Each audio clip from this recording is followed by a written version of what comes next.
नमस्ते विद्यार्थियों, आज हम घटक 7 बादलों की काव्य सृष्टि का अध्ययन करेंगे।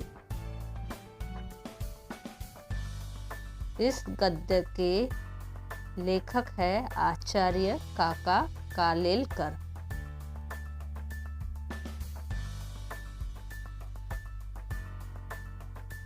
पाठ परिचय। प्रस्तुत निबंध के माध्यम से लेखक ने बादलों और पहाड़ों के सौंदर्य से हमें अवगत कराया है। ठीक है, इस पाठ के माध्यम से हमें बादलों और पहाड़ों की सौंदर्य से अवगत कराया है। प्रस्तुत लेख में बादलों के विभिन्न प्रकारों को विस्तृत वर्णन किया है।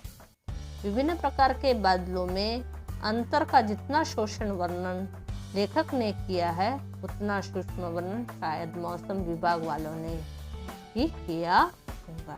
ठीक है, उन्होंने बादलों का वर्णन इतने खूबसूरत ढंग से किया है कि किसी ने किया ना होगा। बादलों के साथ साथ लेखक के पल पल परिवर्तित रूप का भी, पहाड़ों के पल पल परिवर्तित रूप का भी चित्रण इस लेख में किया है। लेखक के अनुसार जिस प्रकार एक रूप बादलों में भी अनंत विविधता भरी होती है,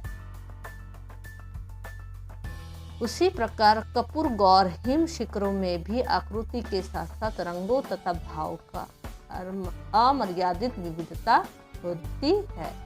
ठीक है, इस प्रस्तुत पाठ में हम देखेंगे कि किस प्रकार बादल और उसके प्रकार, उनकी खूबसूरती किस प्रकार होती है।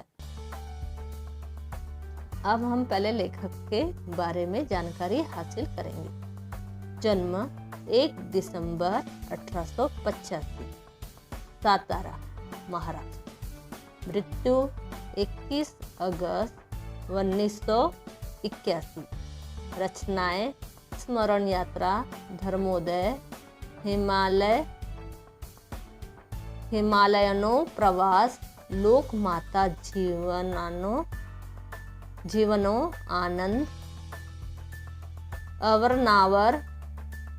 परिचय: आचार्य कालेलकर जी प्रसिद्ध शिक्षा शास्त्री, पत्रकार और स्वतंत्रता संग्राम विख्यात सेनानी थे। प्रस्तुत निबंध के माध्यम से काका कालेलकर जी ने हमें पहाड़ों एवं बादलों के सौंदर्य से अवगत कराया है। ठीक है, यानी ये जो हमारे लेखक है, एक स्वतंत्र संग्राम के विख्यात सेनानी थे, शिक्षा शास्त्री थे और पत्रकार थे। और ये इन्होंने एक निबंध लिखा है बादलों पर। ठीक है, और उससे हम पाठ के रूप में हम लोग अध्ययन कर रहे हैं। सभी बच्चे पुस्तक खोलेंगे, हाथ में पेंसिल पकड़ेंगे। ठीक है, चलो। आकाश के बादलों का वर्णन और काव्य जितना वैज्ञानिकों ने किया है, उतना कवियों ने शायद ही किया होगा।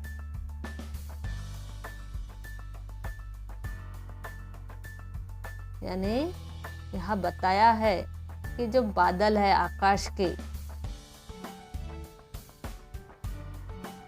उसका जो वर्णन और उसका काव्य यानी कविता, जितना वैज्ञानिकों ने, वैज्ञानिक किसको बोलते हैं? विज्ञान की जो शोधकर्ता होते हैं, विज्ञान का जो अध्ययन करने वाले वैज्ञानिकों को, इन्होंने इतना अध्ययन इस पर किया है। इतना तो अध्ययन कवियों ने भी शायद किया होगा। ठीक है, कवि यानी कविता लिखने वाले। अगर कि मेरी नजर में नहीं आया, तो ये जो लेखक है, अगर किया भी होगा लेकिन अभी तक मेरे नजर पे नहीं आया। किसी भी देश के कवि को ले लीजिए, बादलों की शोभा से वे आकर्षित तो होते ही है। कुदरत का वर्णन करते हुए कभी बादलों को नहीं भूलते। ठीक है, लेखक कहते हैं कि कोई भी देश का कवि क्यों ना हो, उसने बादलों की शोभा से वे हमेशा आकर्षित होते रहे हैं। ठीक है, हमने बहुत सारी कविताएं, प्राकृतिक दृश्य की कविताएं, उसमें बादलों का वर्णन जरूर सुनना। और सारे कवि, जो जितने भी कवि है, वो कभी भी जब वो प्रकृति का वर्णन करते हैं या कोई बादलों पर कोई जब शोभा बढ़ाने के लिए कोई कविता लिखी होंगी, तो बादलों का वे अक्सर नाम लेते हैं। 2-4 शब्दों में उनका वर्णन किया, उनके मन में बादलों का तर्पण यथेष्ट हो गया। तर्पण, वो जब जो कवि होते हैं, वो हमेशा जब प्रकृति का वर्णन करते हैं तो बादलों का वर्णन जरूर 2-4 शब्दों में करते हैं। जब तक वे वर्णन नहीं करते हैं, तर्पण यानी तृप्त नहीं हो पाते, संतुष्ट नहीं हो पाते। इसलिए वो अपने जब प्रकृति का वर्णन करते हैं तो बादलों का वर्णन जरूर करते हैं। बादलों को रुई की उपमा दी गई। बादल किसके समान होते हैं? रुई के समान। रुई यानी कपास। बादल रुई के समान दिखते हैं। सफेद ऊन की उपमा दी। किसी कवि ने तो उन्हें सफेद ऊन की उपमा दी, या कभी कुमकुम की उपमा दी, तो किसी ने कुमकुम की उपमा दी। तो पूरा हो गया। सच्चे बादल प्रेमियों को इससे संतोष कैसे होगा?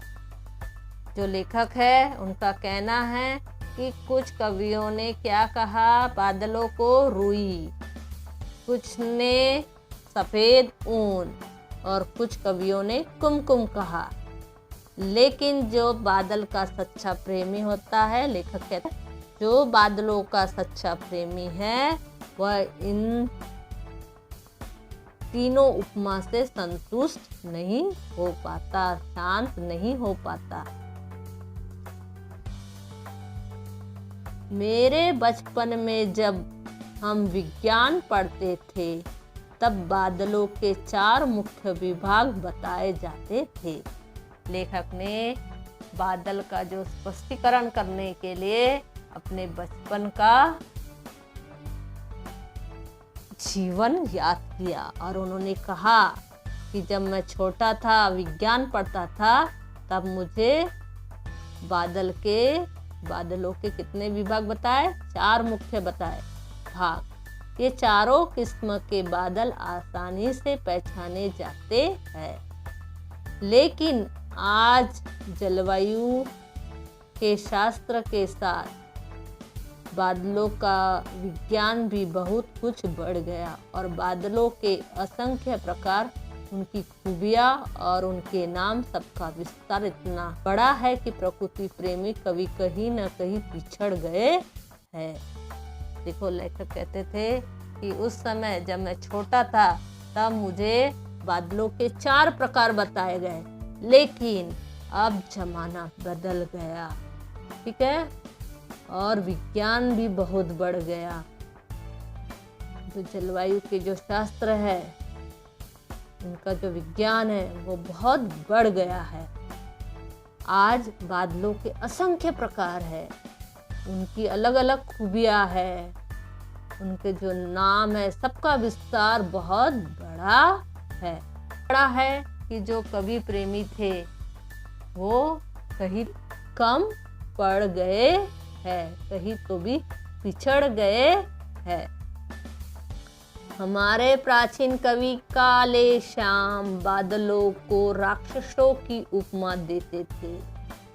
ठीक है, अभी हम देखेंगे जो प्राचीन जो कविताएं हुई, गीत हुए, उन्होंने काले बादल को क्या नाम दिया? राक्षसों की उपमा देते थे।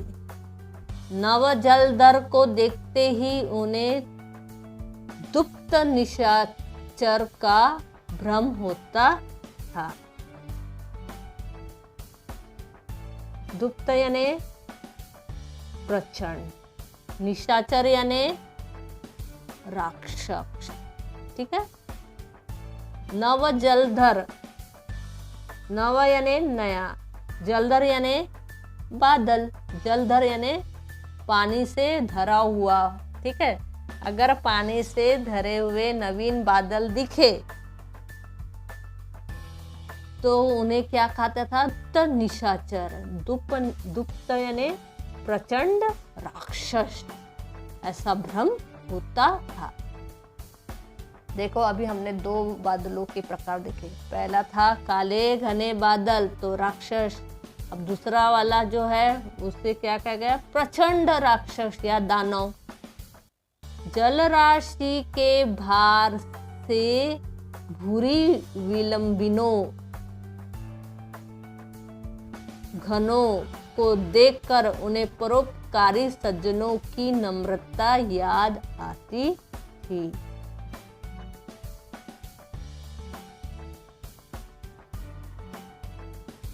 जल राशि के भार भूरी विलंबिनों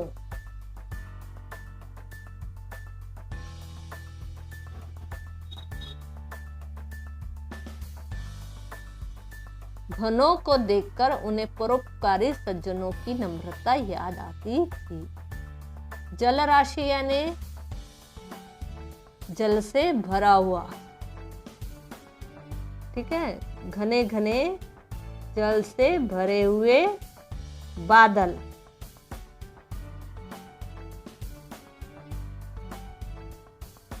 परोपकारी सज्जनों की नम्रता। ठीक है। ऐसे बादलों को देख के ऐसा लगता था जैसे परोपकार करने वाले सज्जन व्यक्ति है।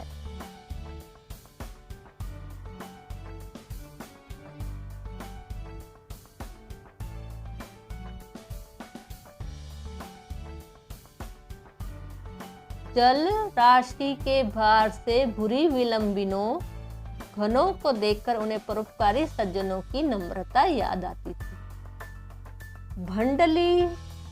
भड़ली वाक्य की रचना करने वाले सहदेव के शिष्य किसान या खलासी लोग बादलों को जितना निरीक्षण करते थे उतना कवियों ने किया हो तो वह अभी तक हमारे सामने आया ही नहीं।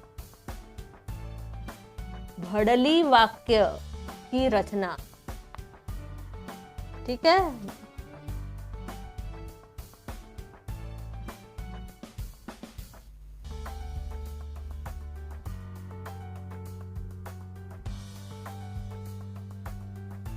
ये जो सहदेव है जिन्होंने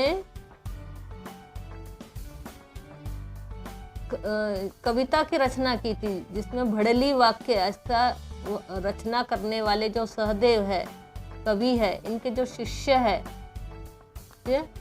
उनके जो शिक्षक किसान है, शिष्य किसान या जो खलासी लोग यानी छोटे काम करने जो खलासी जो लोग होते हैं, बादलों का जितना निरीक्षण करते उतना कवियों ने ये जो सहदेव है, सहदेव यानी हमारे जो देवता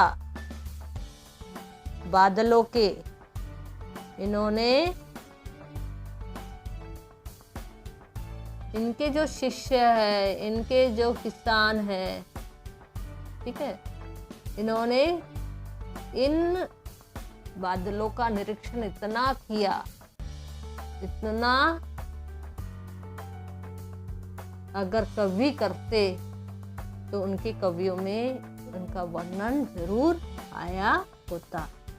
हमारे कवियों ने छहो ऋतुओं को के कितने कितने सुंदर वर्णन किए हैं, किंतु छह ऋतुओं के बादलों की अलग अलग शोभा उन्होंने क्यों नहीं दी।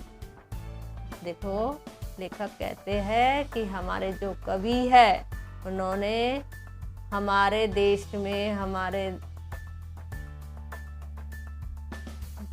पृथ्वी पर जो 6 ऋतुएं होती है उनका वर्णन अपनी कविताओं के माध्यम से बहुत सुंदर तरीके से किया है, किंतु इन्होंने उन ऋतुओं के साथ साथ बादलों का वर्णन किया। अभी तक हमारे सम्मुख क्यों नहीं आए? उषा काल के बादल, सूर्योदय के बादल, दोपहर के निराग्रही, अनासक्त बादल, संध्या के उज्जवल और विलासी बादल और रात के राक्षसों जैसे बादल, इनका अलग अलग वर्णन तो क्या, व्यक्ति परिचय हमें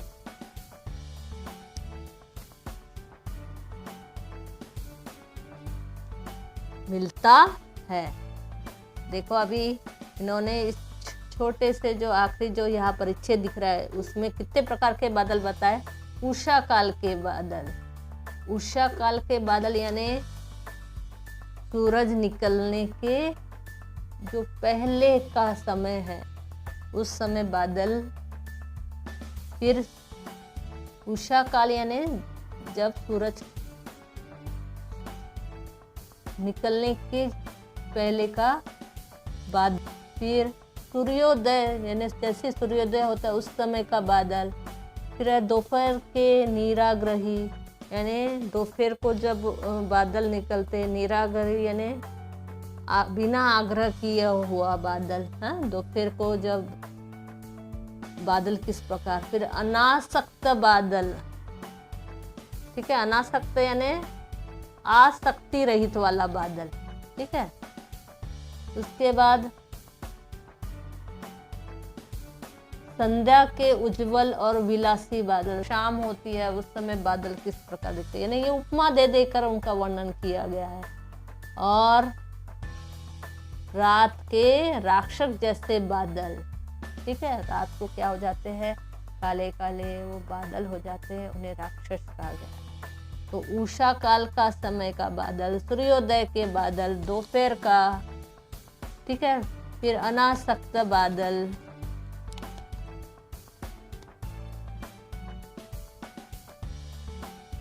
और उसके बाद संध्या के उज्जवल और विलासी बादल और रात के राक्षसों जैसे बादल, इनका अलग अलग वर्णन तो क्या, व्यक्ति को परिचय हमें मिलता है, ठीक है। इस प्रकार के देखो बादल के अलग अलग प्रकार रूप यह बताए हैं।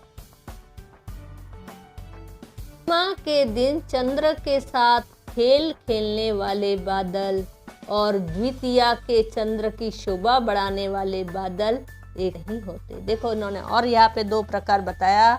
पूर्णिमा यानी जब चांद हमें पूरा गोल और उजाला उज्ज्वलित दिखता है उसे पूर्णिमा कहते हैं। पूर्णिमा के दिन चंद्र के साथ खेल करने वाले बादल और द्वितीया के चंद्र की शोभा बढ़ाने वाले बादल एक नहीं होते।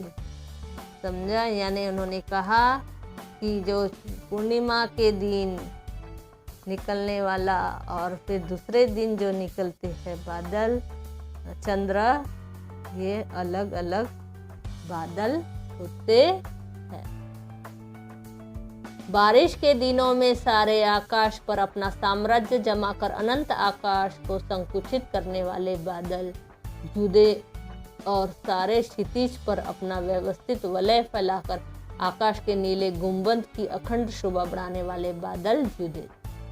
ठीक है, ये कहते हैं कि बरसात में, चाहे बरसात हो, बरसात के दिन में आकाश में जो पूरे चारों ओर आकाश में जो साम्राज्य जमा कर अनंत तक जो होते हैं संकुचित करने वाले बादल, ये अलग होते हैं। उसी प्रकार क्षितिज को अपना व्यवस्थित वलय फैलाकर आकाश में नीले गुंबद की अखंड शोभा बढ़ाने वाले बादल अलग होते हैं। हिमालय जैसे पहाड़ों के शिखर पर सवार न होते हुए शिखर के नीचे फैलकर शिखर को स्वर्गीय उन्नति देने वाले बादल अलग। ठीक है, पहाड़ों, जहाँ पहाड़ होते हैं, हिमालय ठंडी होती है, वहाँ पर जो बादल कहाँ नहीं होते, ऊपर ना होके कहाँ होते, क्षितिज में फैले हुए होते हैं, ठीक है, नीचे फैले होते हैं, शिखर में नहीं। वो क्या करते हैं, शिखरों की शोभा सस्ती ना बने, इसलिए उनके सामने पर्दा खड़ा करने वाले बादल अलग होते हैं। देखो यहाँ पे कितना सुंदर उनको उपमा देकर यहाँ पर अलंकृत करके बताया है। अगर कोई माने समुद्र के ऊपर के बादल और रेगिस्तान के ऊपर के बादल एक ही किस्म के हो, तो यह कहना पड़ेगा कि ऐसे लोगों ने बादलों का निरीक्षण ही नहीं किया। वो कहता है लेखक, समुद्र के ऊपर छाए बादल और रेगिस्तान में दिखने वाले बादल भी अलग होते हैं।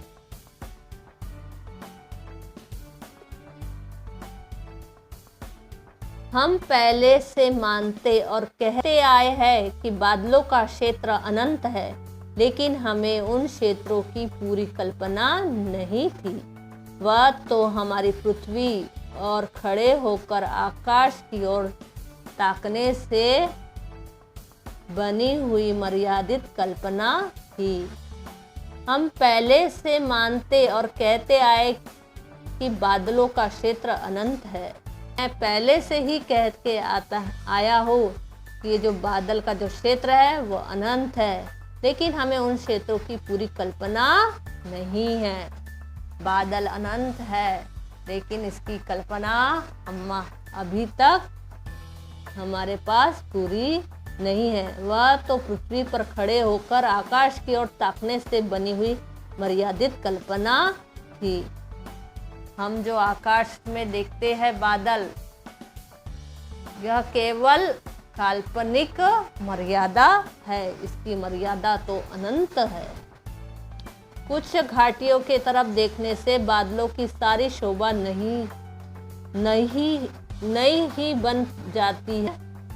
लेखक कहते हैं अगर बादलों को घाटियों से देखा जाए तो उनकी जो नई जो शोभा है वह बिल्कुल जुदा दिखती है। पुणे के पास सिंहगढ़ के पहाड़ी किले पर मैं काफ़ी रहा हूँ। वहाँ पहाड़ पर से कच्चे बादल दौड़ते दिखते थे। नीचे की खीन घाटी में कार्योत्सर्ग करके कूद पड़ते थे।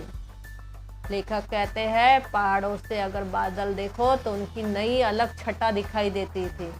जब वे रायगढ़, पुणे स्थित रायगढ़ में जब रहते थे तब उन्होंने ऐसा देखा कि जो कच्चे जो बादल है वह घाटी में गिरते हुए दिखाई देते थे। तब उनकी वीरता देखकर मैं दंग रह जाता था। तब मैं उन बादलों की इस प्रकार गिरते हुए देखकर मैं दंग रह जाता था। इससे उल्टा जब हिमालय की घाटियों में रात को सोए हुए बादल सुबह 8-9 बजे के बाद आंखें मलते उठते थे और धीरे धीरे आकाश में ऊंचे जाकर उत्तर की यात्रा के लिए प्रस्तुत हो जाते थे, तब मैं बादलों के राष्ट्र का इतिहास समझने की कोशिश करता था।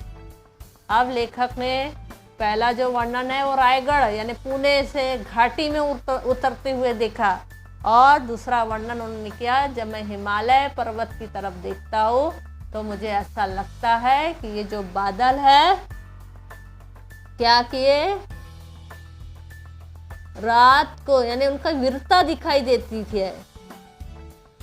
ठीक है, जो जब मैं हिमालय पर्वत पे दिखता था तो मुझे कैसा लगता था कि वहाँ के जो बादल है घाटियों में रात को सोए, ठीक है, और सुबह 9 बजे उठकर वे ऊंचे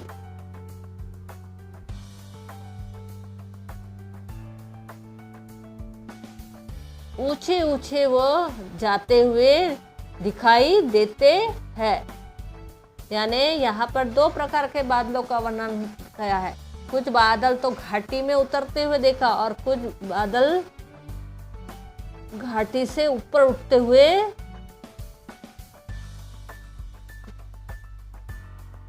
बादलों राष्ट्र के इतिहास समझाने की कोशिश करते हैं, यानी ऊंचे ऊंचे उड़ते जाते हैं।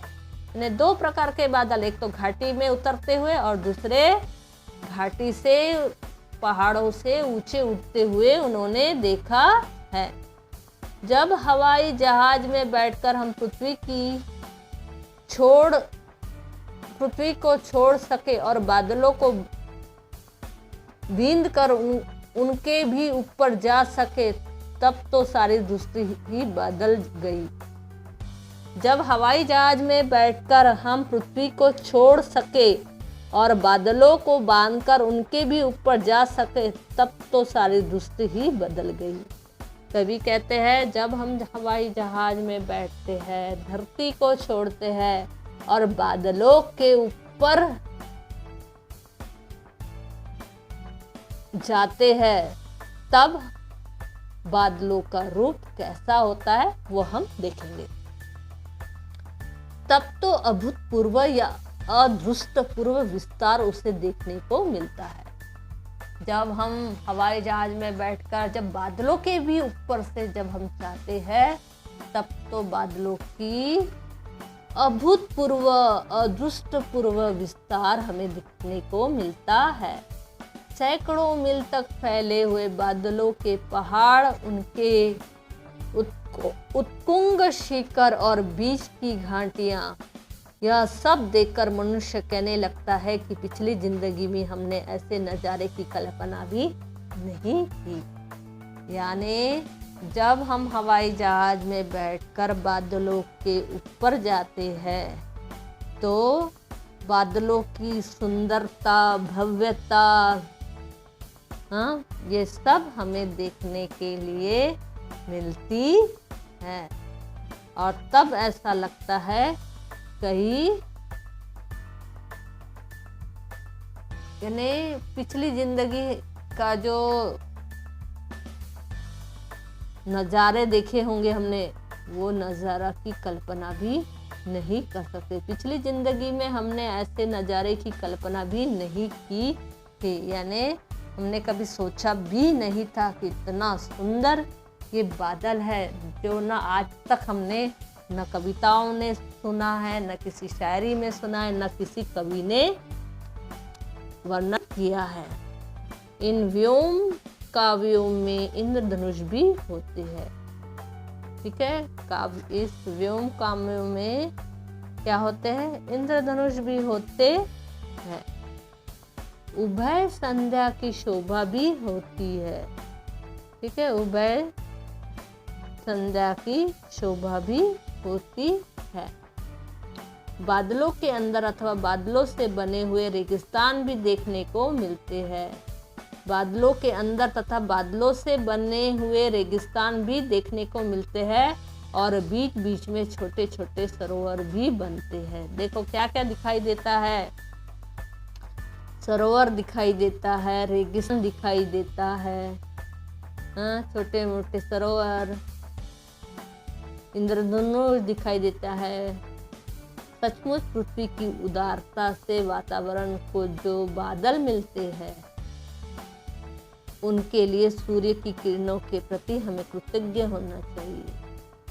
यानी लेखक कहते हैं ये बादल किससे बना हुआ है? पृथ्वी से। आपको पता है बादल कैसे बनते हैं? ये जो बादल बनते हैं वो पृथ्वी से बनता है। पृथ्वी में ऐसे कौन से चीज होती है? वो है पानी।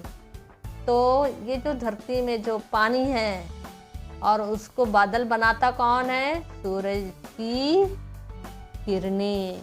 सूर्य की ये किरणें क्या करती है? पानी का गरम देती है, उष्णता देती है, जिससे पानी गरम होके वाष्प बनता है, और वाष्प बनने के बाद वह हल्का हो जाता है और वह उड़कर आकाश की ओर जाते हैं, और वहाँ पर ठंडा वातावरण मिलने के कारण वह संघनित होते हैं, एकत्रित होते हैं और बादलों का रूप धारण करते हैं।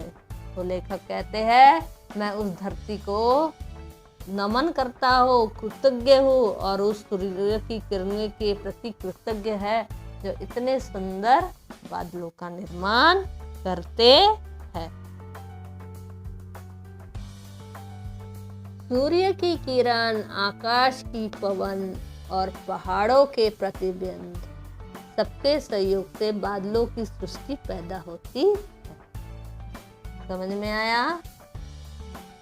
कौन है? सूर्य की किरण, आकाश की पवन और पहाड़ों के प्रतिबिंब सबके सहयोग से बादलों की सृष्टि होती है। ठीक है, ये बादलों की सृष्टि कैसे निर्मित हुई है सबको समझ में आया? सबके सहयोग से ये बादल तैयार होते हैं और एक विशाल यज्ञ चक्र चलता रहता है। समुद्र के पानी बादल के रूप में आकाश में चढ़ता है और बारिश के रूप में समुद्र के पास पहुंच जाता है। बादलों के फटे हुए बादल बड़े सुहावने लगते हैं। बादलों के पुंज के ढेर जब बनते हैं तो वे बर्फ के पहाड़ों के जैसे भव्य और स्वर्गीय दिख पड़ते ही है, लेकिन केवल घने बादल शायद ही विशेष शोभास्पद होते हैं। लेखक ने बताया है कि ये जो बादल है जब वो बनते हैं घने बड़े बड़े तो बड़े ही सुंदर दिखाई देते हैं। जिंदगी में हिमाच्छादित शिखर पहली बार देखने से ऐसी धन्यता हुई कि आयुष्य में इस दिन का महत्व दृढ़ करने के लिए मैंने उस दिन अपनी छोटी सी वासरी में उसका विशेष जिक्र किया है। ठीक है, जो लेखक है उन्होंने कहा कि जिंदगी में हिमाच्छादित शिखर यानी पहाड़ जो बर्फ से ढके हुए होते हैं। अब बादल हो गया, अब उन्होंने पहाड़ का वर्णन शुरू किया। मैंने जिंदगी में पहली बार जब मैंने बर्फ से ढके पहाड़ के बड़े बड़े शिखर देखा तब मुझे ऐसी धन्यता हुई और ऐसा लगा कि मेरा जीवन सफल हो गया। उनसे अपने जीवन का वह पल व क्षण कभी न भूलने वाला पल था।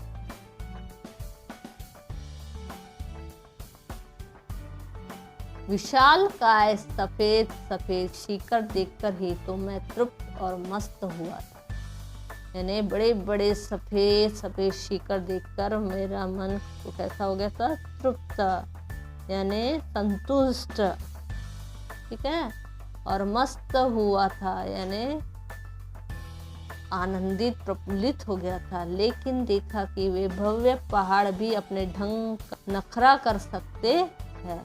जब सूरज पश्चिम की ओर ढल पड़ा तब शिखरों के रंग कुछ फीके पीले से हो गए। देखो ये जो पहाड़ होते हैं, जो हिम के जो बड़े बड़े शिखर होते हैं, ये सूर्य के अनुसार अपने क्या करते हैं?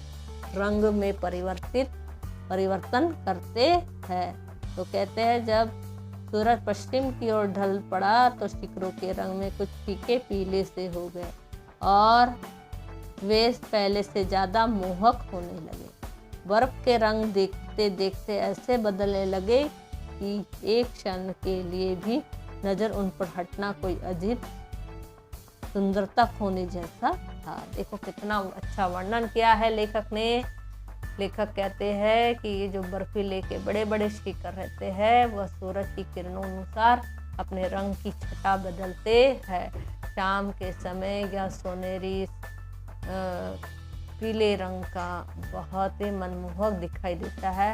ऐसा लगता है मानो नज़र थमाए बैठो। अगर एक नज़र छूट गई कि कौन सा सुंदर नज़ारा आंखों के सामने से चला जाएगा पता नहीं। तो इतना ही सुंदर उन्होंने लेखक ने वहाँ पर वर्णन किया है।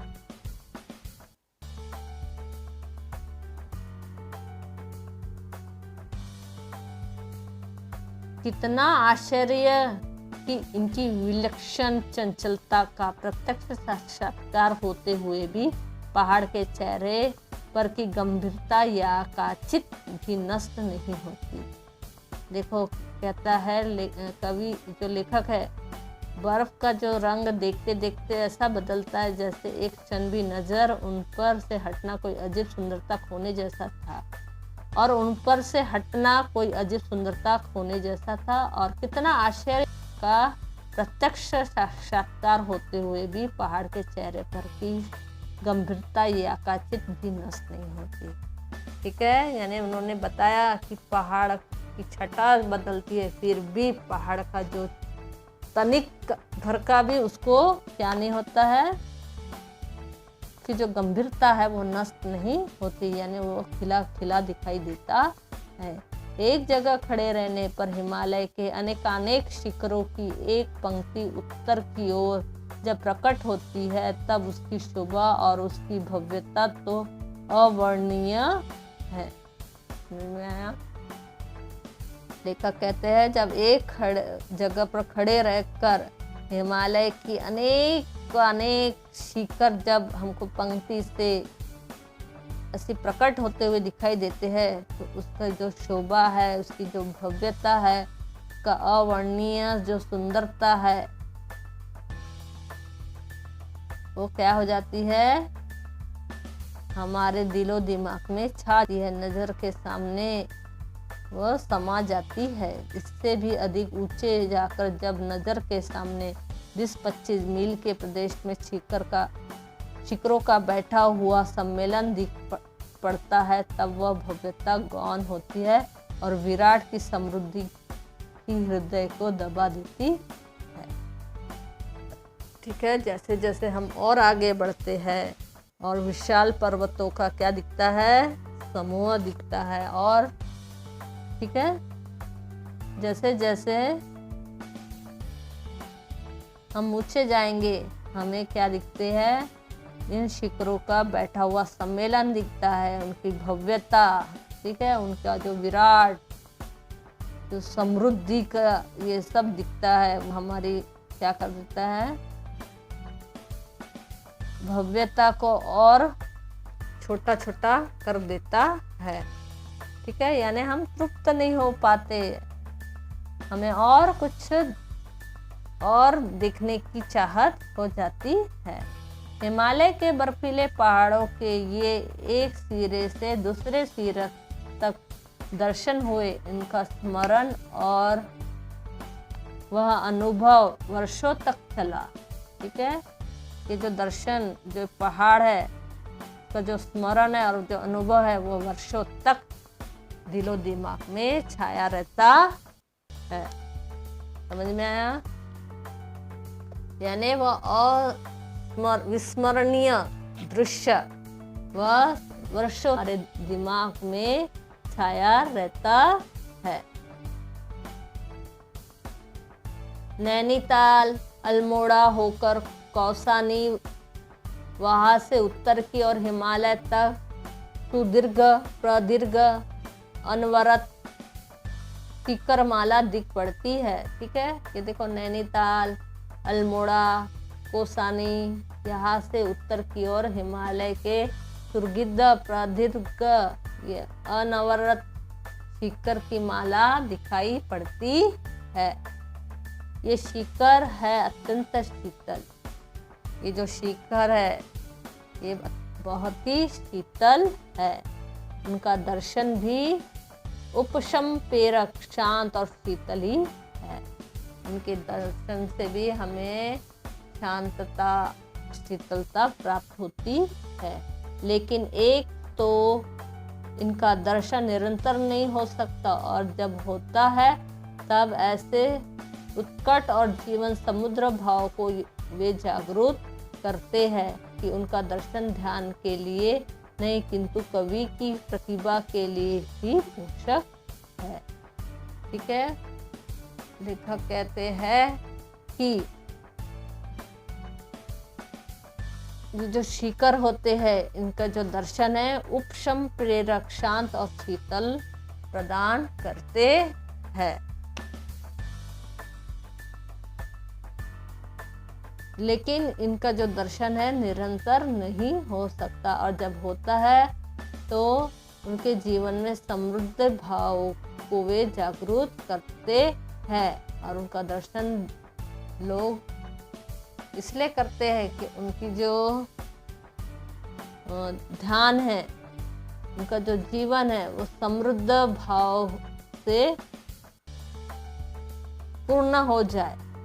किंतु उनका दर्शन ध्यान के लिए नहीं, किंतु कवि की प्रतिभा के लिए पोषक है। यानी इतना सुंदर होता है कि कवि कविता क्या कर सकता है, लिख सकता है, फल फुला सकता है। इतना सुंदर मोहक वो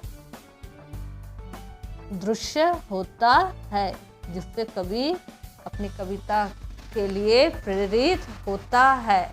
लोग शीतलता, शांति के लिए, ध्यान लगाने के लिए वो शिखर के दर्शन करना चाहते हैं, लेकिन कहता है लेखक उसके दर्शन से कवि के कविता प्रोत्साहित होती है। जिस तरह एक रूप बादलों में भी अनंत और विविधता भरी रहती है, उसी तरह इन कपूर गौरव हिम शिखरों में भी केवल आकृति ही नहीं, रंगों की छटा ही नहीं, किंतु भावकटता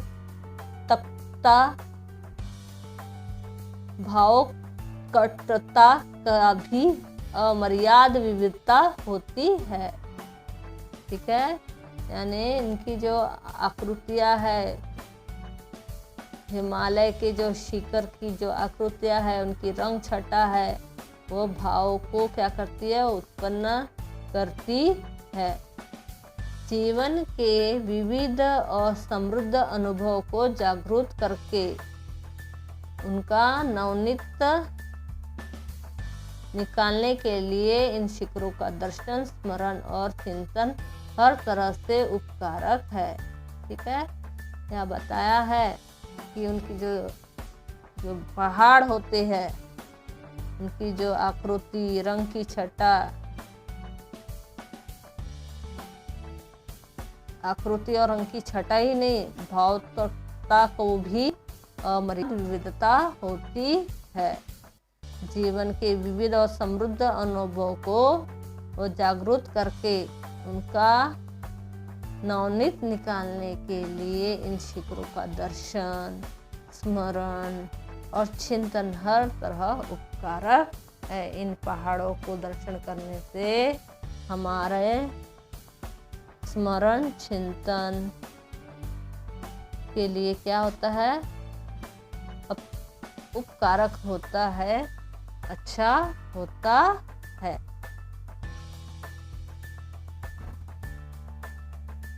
धन्यवाद। सभी विद्यार्थी इस पाठ का ध्यानपूर्वक पठन करेंगे और उत्तर ढूंढने की कोशिश करेंगे। धन्यवाद। लाइक, सब्सक्राइब, शेयर जरूर कीजिए।